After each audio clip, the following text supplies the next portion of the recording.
Wow! Freaking like three. Oh my god. Oh, wow. This is Yeah, like but- paradise. So right now, these two male sulcatas are sparring. This is tortoise keeping.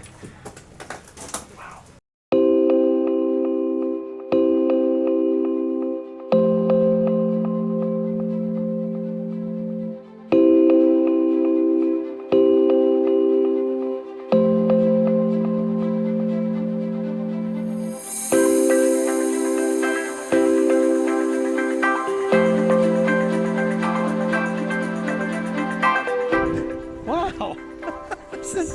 Look at these guys. We're at Swallow Aquatics right now here, and this is one of the most unique places I've been because it's a pet shop where you can also get all different kinds of supplies, amazing plants, and they have a lot of animals out here, animal encounters that you can experience. And right now, these two male sulcatas are sparring, which is a natural behavior that you see a lot of tortoises exhibit, especially between males, especially in the spring like this. And this is what they're gonna try to work out their differences right now. And they use those big, powerful Gular scoots. That's what they use to spar with. And you know, in the wild, you know, the main aggressor will flip the weaker animal, and that means that he has won the breeding rights or territorial rights, and he'll move on from there. Great.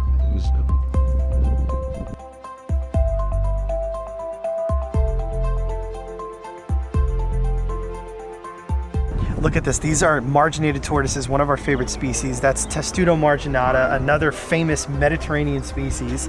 Now, historically, these guys and girls are listed as the largest of the Mediterranean species, and they can get to be 14 to 15 inches.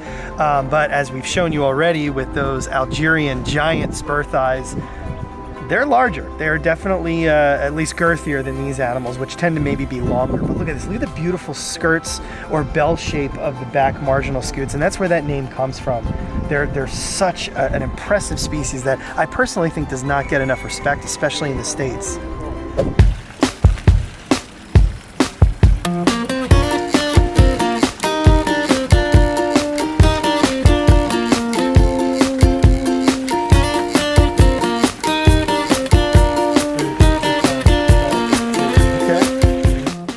These are all American turtles, common sliders and cooters. Seeing mostly yellow bellies and red ears, and every single one of these, although they're an American species, they were taken from the wild here in England, and they don't belong here. So you can see just how invasive this species is becoming across the entire planet. And I mean, look at this. But what an incredible enclosure they built for them. And you can see how at home they are in here, and it looks like you're looking at them, you know, in nature in the United States. It's really, really cool. They're all coming up and eating now, and you know, if you can provide for them, they really can make an interesting addition to a backyard pond, and they can be good pets if you can give them what they really need. I mean, who wouldn't want to just watch this, you know, basking on logs, swimming around. It's very peaceful. Wow.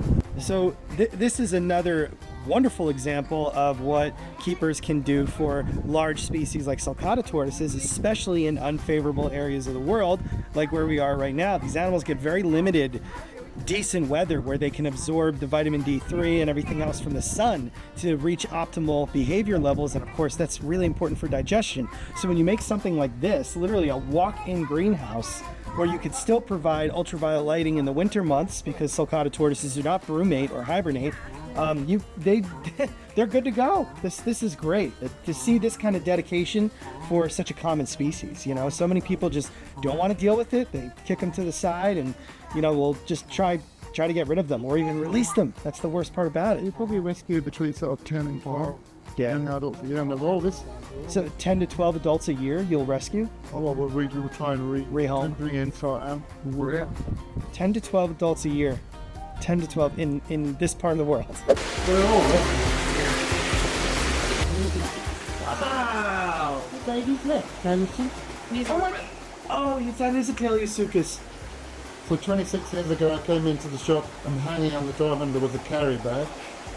When I opened the carry bag there was a crocodile. So somebody just dropped it off. And you're like, It's your cousins. Never kept us in the house. Brought her in, you fed her up, we got her going, put her out the back. 26 years later, they said earlier, that's her daughter. And somewhere in here it's kind of, she big male, I got given a few years later. They lay eggs every year without fail, and they're gentle as gentle, but until you try to take the eggs away from them, and then they're like Tyrannosaurus Rex. Yeah. Wow. So that right there, that's Cuvier's dwarf caiman. Oh, a species that I always wanted to work with. Unfortunately, in New Jersey, it's considered a potentially dangerous species, and you know it's very difficult to get a permit for. This is so cool. Look at this indoor. Look at this. Oh, you just don't see stuff like this. There's the reptiles. Something really worth pointing out about this place, especially the shop end of it, is you really see some better equipment and even edible food items for these animals that we don't really get in the States. We'll see some of the typical stuff that we get by some of the amazing companies like Exoterra and Zoomed, but then there's a lot of things that I really wish we could get into our stores in the States, like this, Tortoise Life Edible. Okay, you could just look at this stuff. This is a natural blend. Botanical flowers, leaves, and grasses. Suitable for so many different species, and even down here you'll see tortoise tables and other larger examples of how to either sometimes maybe semi-permanently house an animal, temporarily house it, but things like that can even be used for a quarantine environment. They're clean, they're simple, they offer the animal an area to spread out and move around, and also an area to hide.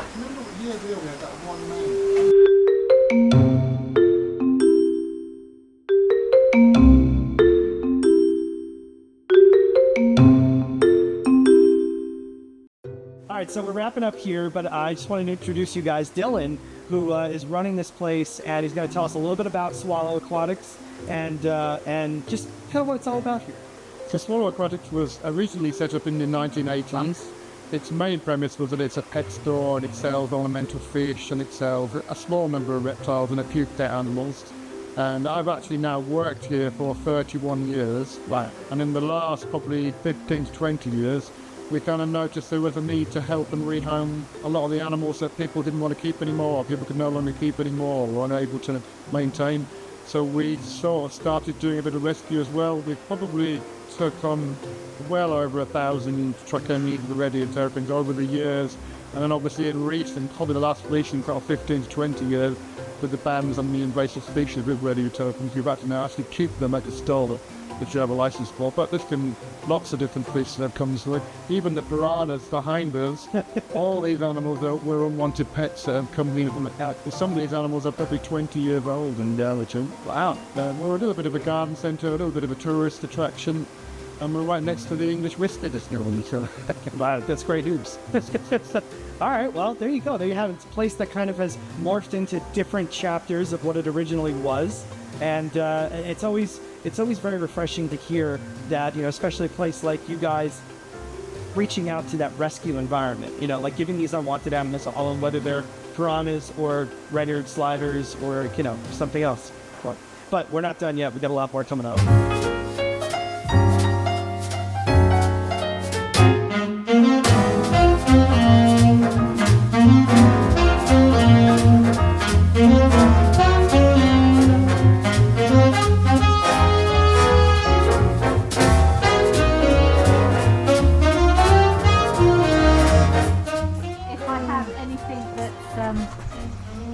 like males if they're overmated. This is beautiful. Look at this. They get sore tails or anything. But yeah, it works really well to be honest.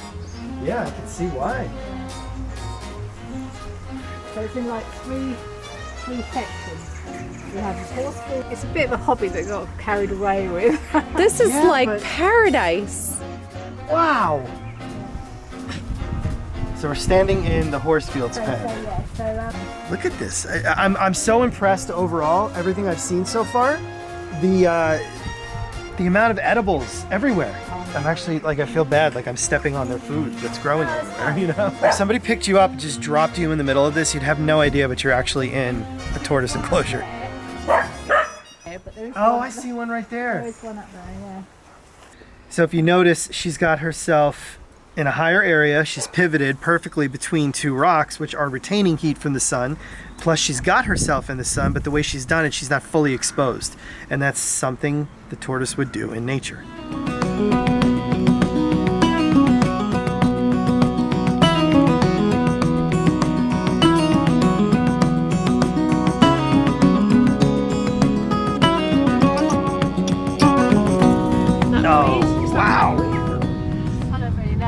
The density of this animal, because it just lives naturally, it just walks around and helps itself to whatever it wants, and it's so strong. But it's like I'm holding a brick. Look at that shell. Again, this is the Eastern Hermann's tortoise, Testudo hermanni boatgeri. Wow. Oh my god. Here we are. Oh, wow. What a beautiful animal. Here you go. My all-time favorite, Testudo hermanni, the western subspecies. Look at that. You know, something I really want to point out immediately, in any of the literature I've written on the species and anybody else, you know, one of the telltale features of hermanni is the yellow subocular spot or cheek patch, but it's not always the case. It's not a sure thing. A lot of animals, especially the older animals and those from specific localities in nature, may have just the remnants of it or may not have it at all. So you have to always look at these things, especially with the Mediterranean species. There's an exception to every single rule, even though these animals are in fact separate species and subspecies. But there you go. Without fail, you're going to have the two longitudinal jet black bands on the plastron parallel to each other, running along the midline. The femoral scute suture is wider than that of the pectoral. And you have a divided supracaudal shield, and of course the telltale keyhole symbol on the fifth vertebral scute. Is that nerdy enough for you? Wow. I can't stress enough how crucial it is that you put a lot of thought into how you design a tortoise enclosure, and that's both for indoors and out. But again, here in England, you know, there's a lot of unfavorable weather, but people like Barbara, whose place we're at right now, she's a very enthusiastic private keeper that has gone above and beyond for her animals. And even out here, for the limited amount of time that the tortoises can utilize this, even though they can eat everything in this enclosure, she's also done raised areas with plenty of rock work, because these animals come from scrubby areas in nature that are blasted with sun. So she doesn't have an overly abundant amount of canopy in here, very few trees. So the sun that does come in does blast these areas, and the animals can go up and utilize this and get plenty of exercise. So you're avoiding that muscle atrophy, which that can't be said enough. There's far too many animals in captivity that are really just completely weak, and their muscles are deteriorating from just sitting in a box all the time, or in a very uninteresting enclosure where they can't really enjoy it, for lack of a better term. But look at this. I mean, these animals, they're difficult to find. We've only found 2 in here so far, and there's at least 13.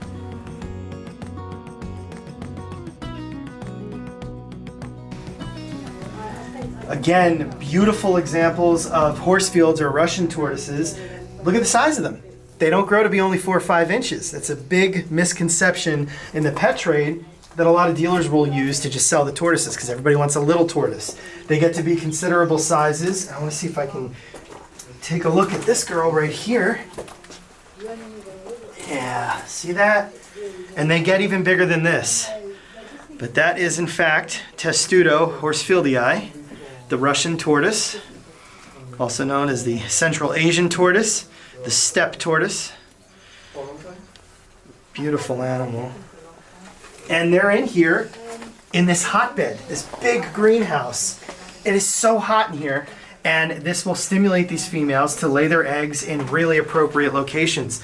Look at what she's done. She's used driftwood and all different kinds of stonework and the right substrate, which is, you know, a loamy mix, to build it up, and this is just perfect for the animals to lay. And you really do feel like you're in kind of like a hotbed in the Mediterranean basin, where these animals, particularly the Hermanns, would be naturally occurring.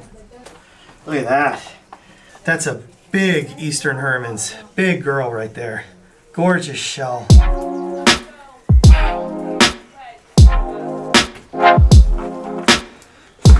Great way to see the morphological differences in the eastern and western. I just picked up a very large female eastern Hermann's and then this little adult female western.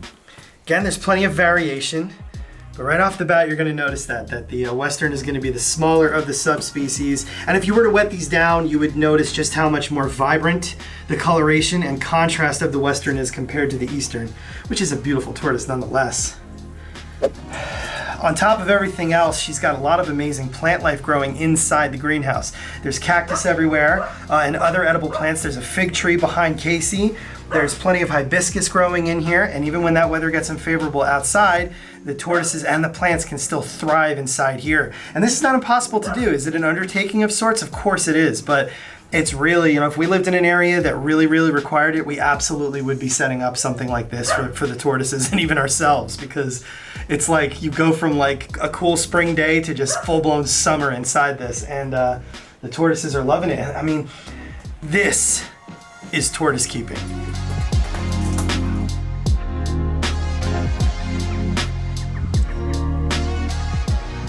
Well, I do breed tortoises. I will be honest about it. I do breed them, but it's mainly it's to encourage natural behaviour. Unless you can provide natural behaviour or an environment where your tortoise can display natural behaviour, you don't really have much success in breeding. My tortoises, they can feed themselves. They got nesting sites. I mean, they totally, apart from doing the waters and that, I mean, they look after themselves. But how I set it up, I mean, it's a massive conservatory that's been divided into 3 sections. I've taken a lot of advice from Andy Highfield from the Tortoise Trust. Yep. I do follow what he says, and he is, on the substrates, and especially, the arid, trying to do an arid environment for them, and more Mediterranean. So a lot of the rock is black slate, mainly because it keeps the heat at night. The nesting mounds inside are mainly topsoil with sand mixed in, and the tortoises, unless they're a certain temperature, they won't lay. I like how you talked about how they can fend for themselves. Yeah, they do. And what a lot of people don't realize is that's good for both animal and keeper. You want these animals to exhibit natural behaviors all the time. And Andy Highfield from the Tortoise Trust is another one that really should be followed. He only preaches the truth. He's been all over the place to see these animals in the wild. I grew up on his way and his word. And that's how we modeled our enclosures at Garden State Tortoise. Again, we're using cold frames in greenhouses too. They're just on a smaller scale.